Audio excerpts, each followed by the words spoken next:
Hey, what's up YouTube? Welcome back to the official YouTube channel of professional Call of Duty team Nex-TT-hreat. It's been about 2 weeks or so since our last video, so I thought I'd bring something to you guys to catch you up, get you caught up to speed on what's been going on with the team. In this video, you're watching a scrimmage versus Quantic Gaming, Nex-TT-hreat versus Quantic Gaming, in FLawLesS' point of view.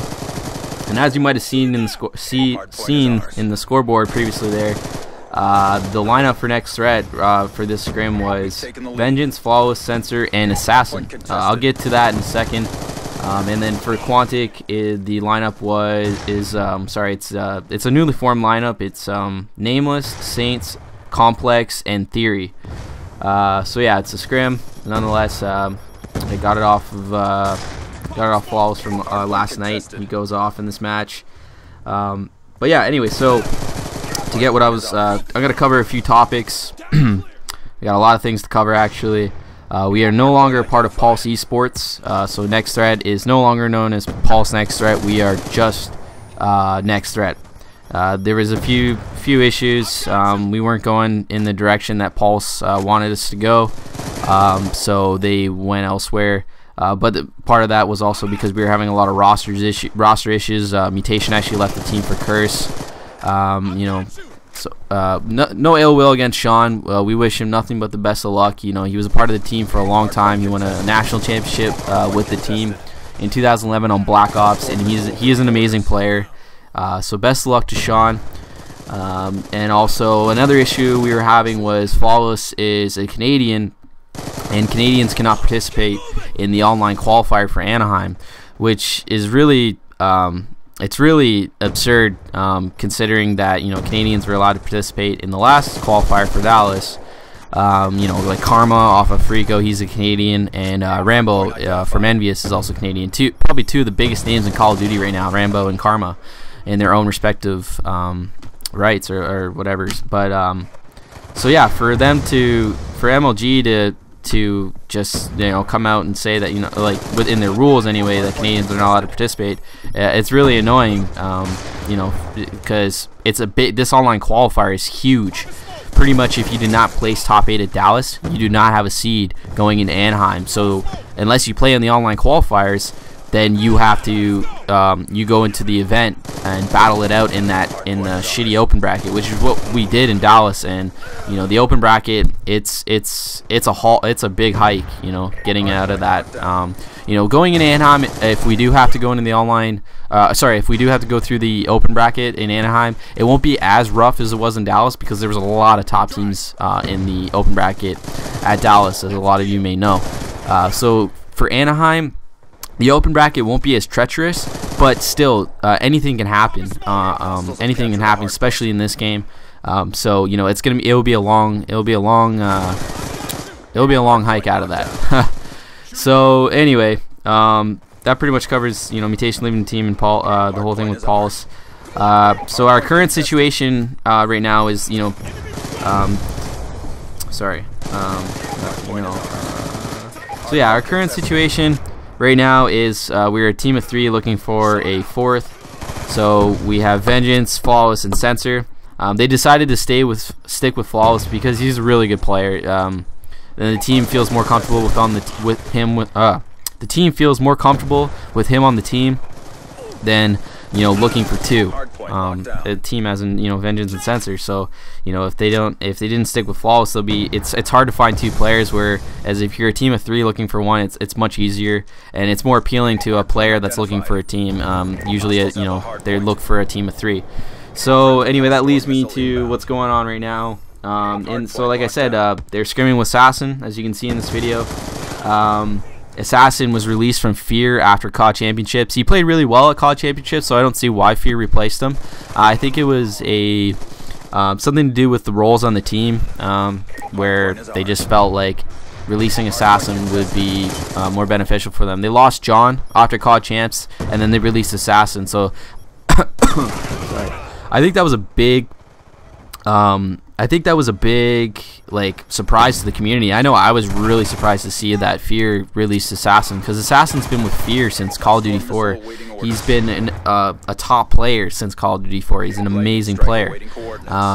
So for him to get released out of the blue like that, especially after John leaving, was like, whoa, what's going on here?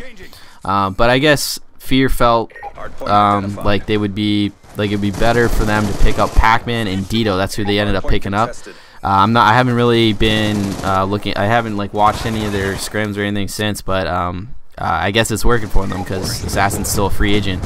But yeah, Pac-Man was on Fear in 2008. He won a national championship in Call of Duty 4 with Team Fear. So they brought back on Pac-Man and Dito. He's a top player on this game. He's hopped around on a lot of teams. Like, he was on Fear at one point, and I think he got replaced for John. But yeah, anyway, he's been bouncing around like crazy on this game. But so yeah, anyway, so that's their team anyway. It's Moho, Sharp, Dito, and Pac-Man. So that leaves for Assassin, a free agent. He's not sure exactly what he's doing, but yeah, he gave Nex-TT-hreat a shot last night. He played with Nex-TT-hreat. They played really well. They beat Quantic in maps and scrims. I know it's just scrims, but you know, everyone's grinding for Anaheim, so you know, scrims, you can look at it as one way or like another. But anyway, so it's still very competitive. But yeah, so they beat Quantic in scrims last night. And then they also played Curse. I think they went even with them, or they beat them. I'm not too sure. They played really well, and Curse being Mutation's team. So they've been grinding. So I mean, for these guys to play last night for the first time together with Assassin, they played really well. So and Assassin, he gave some good feedback. Like he was saying something about like he liked playing with these guys. He's not sure what he's doing. He's gonna look out there. He's gonna look, obviously, you know, being a player with Assassins, you know, his you know, just his status, and like he's just an amazing Call of Duty player. He's probably got more options out there, but so we don't know exactly what's going on. But nonetheless, they did play last night. They played really well. Assassin picked up the anchor role. We had FLawLesS and CeNSoR running more of that aggressive sub. And then in Vengeance, just he runs an aggressive AR. He runs around, supports the hardpoints and stuff like that. He'll help Assassin get the anchor. Oh wow, FLawLesS just went huge there. But yeah, anyway, it seemed to fit really well. Like their CTF game was on point last night with Assassin. Like he's a really good CTF player. Obviously, being, you know, playing it for so many years. All these guys are actually pretty good CTF players. But yeah, anyway, so that's what's been going on. So no longer with POV. Mutation left for Curse. Best of luck to him. Our current situation is, like I said, we're a team of 3. Vengeance, FLawLesS, and CeNSoR are looking for one. They scrimmed with Assassin last night. Like I said, the team was looking really good with Assassin, so you know, hopefully we can pick him up and move forward anyway with the team. So yeah. I don't know what else to talk about. So yeah, like I said, guys, it's a huge thing for this online qual. Like, hopefully, we've been told that because there's 4 qualifiers for the Anaheim. There's 4 qualifiers for the Anaheim event in June. 4 online qualifiers, and like I said, Canadians are not allowed to participate. That was in the rules. I think it's because they added a prize or something, which is really shitty. But anyway, I don't even know if they finished the first online qualifier yet. I'm not too sure. But yeah, we've been told that they might allow Canadians in the future ones. Hopefully, there's still 3 other qualifiers to be had. So hopefully Canadians will be allowed to play, and that way we can participate in the online qualifier. But I think if that's what happens, if that's their official ruling, that Canadians will not be allowed to participate in any of the online qualifiers, then, you know, obviously our only option is to go through that treacherous open bracket. And like I said, the team feels more comfortable going through the open bracket with FLawLesS on the team, rather than compete on the online qualifier with a player that they haven't really played with and stuff. So not only that, like FLawLesS, he brings a lot to the table. He can run a sub, he can run AR, he can be an anchor. Like he's a very well-rounded player on this game. All these guys are, but yeah, anyway, so FLawLesS, we don't, like I said, we don't know what's gonna go on with that, But yeah, I think like I said, the online qualifiers are huge, and I think the top 2 teams from each qualifier go on to, like I said, they get a seed in the championship bracket. So yeah, huge things. Hopefully things go our way. Anyway, guys, be sure to like the video if you like these commentaries. Also, please subscribe if you haven't already, and thanks to those of you who have. Also, follow us on Twitter. We'll keep you up to date on what's going on with the team. Peace, guys.